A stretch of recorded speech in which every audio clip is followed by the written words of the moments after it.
Assalamualaikum warahmatullahi wabarakatuh. Selamat berjumpa lagi di materi kita, yaitu pendekatan kualitatif dalam pemilihan metode penanganan risiko. Di materi sebelumnya kita sudah membahas tentang pendekatan kuantitatif.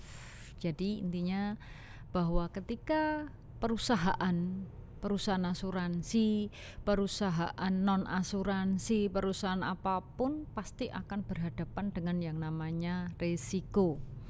Risiko sudah kita telaah di awal pertemuan dulu. Di sana ada risiko yang sifatnya murni, spekulatif, dan lain-lain. Nah, semua pendekatan-pendekatan yang sudah kita semua sifat-sifat risiko yang sudah kita pilah-pilah tadi itu akan kita selesaikan atau akan kita solusikan ketika terjadi masalah dengan menggunakan pendekatan.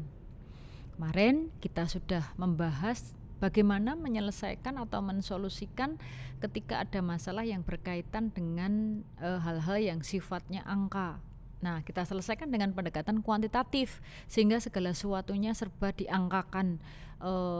Tingkat kerugian berapa persen harus diselesaikan, berarti perusahaan tidak boleh berproduksi kurang dari sekian persen. Nah, seperti itu yang dikatakan pendekatan kuantitatif. Nah, kali ini kita akan bahas dengan pendekatan kualitatif. Ketika kita mendengar ada kualitatif, berarti di sana yang diutamakan hal-hal yang terjadi bersifat deskriptif. Deskriptif itu yang bagaimana? Deskriptif itu adalah hal-hal yang terjadi di sana, itu sifatnya adalah penjelasan hingga detail. Pendekatan kualitatif ini disolusikan dengan adanya metode yang namanya interview. Dan interview pun di sana disiapkan dengan sebuah analisa, yaitu dengan membagikan kuesioner. Kuesioner nanti yang diharapkan baik itu di tingkat atas, manajemen atas, middle, jadi top management, middle management hingga low management, di sana itu dibagikan secara responsif. Artinya apa? Ada kuesioner dibagikan, kemudian mereka diminta menjawab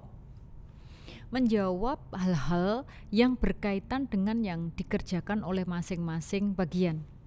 Misalnya perusahaan, kita ngambil satu contoh perusahaan tekstil. Perusahaan tekstil berarti di sana di low management itu ada tenaga kerja langsung. Bagian misalnya pemotongan kain, kemudian pencelupan kain, kemudian penjahitan, packing. Nah, itu yang dikatakan di sana sebagai tenaga kerja langsung, low managementnya. Nah, apa pertanyaan-pertanyaan yang diajukan di sana? Pertanyaan-pertanyaan di sana yang berkaitan dengan hal-hal yang sifatnya menghambat atau di sana itu merupakan bagian dari kelemahan. Ketika memotong misalnya, ketika memotong kain, apakah gunting yang digunakan di sana tumpul? Ada pertanyaan seperti itu. Ketika dijawab ya, berarti di bagian pemotongan kain harus segera diganti perlengkapan untuk memotong kain. Nah, seperti itu. Apakah di sana karyawannya merasa nyaman bekerja di ruang pemotongan, seperti itu. Nah, itu adalah bagian dari pertanyaan. Nah, pertanyaan-pertanyaan itu nanti yang dihimpun akhirnya menjadi sebuah deskripsi besar, dan deskripsi besar itulah yang dikatakan di sana sebagai pernyataan kualitatif. Pertanyaan-pertanyaan deskripsi itulah ketika dihimpun dari low management, middle management, hingga di sana top management, itulah yang dikatakan di sana sebagai pendekatan kualitatif dalam pemilihan metode penanganan risiko. Jadi tidak dengan mengukur angka lagi, tetapi di sana dengan pendekatan-pendekatan yang sifatnya deskriptif. Berarti peran besarnya di mana? Di kuesionernya. Sehingga kenapa ketika misalnya ada perusahaan asuransi, ada calon nasabah, pasti akan disodori kertas, sodori kuesioner, suruh ngisi.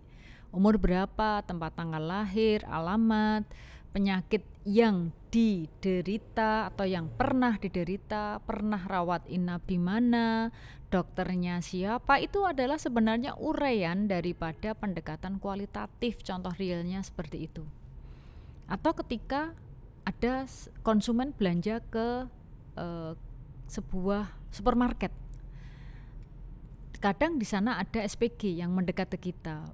Maaf Ibu, boleh nggak kita minta tolong untuk mengisi atau menjawab beberapa pertanyaan berikut. Nah, pertanyaan nomor 1, 2, 3, 4, 5 mungkin pertanyaannya simpel, tapi sebenarnya itu yang ingin digali dari perusahaan tersebut.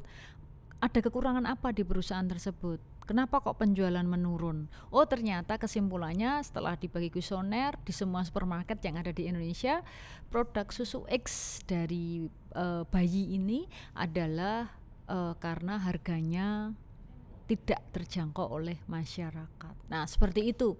Sehingga resiko penurunan penjualan bisa ditangani penanganannya dengan menggunakan pendekatan kualitatif ini. Nah, sehingga pendekatan kualitatif ini biasanya pendekatan yang digunakan pertama kali untuk menyelesaikan masalah atau resiko atau kemungkinan kerugian yang akan dihadapi perusahaan ataupun kerugian yang telah dihadapi oleh perusahaan. Itu demikian materi kita. Terima kasih. Sampai jumpa di materi selanjutnya. Assalamualaikum warahmatullahi wabarakatuh.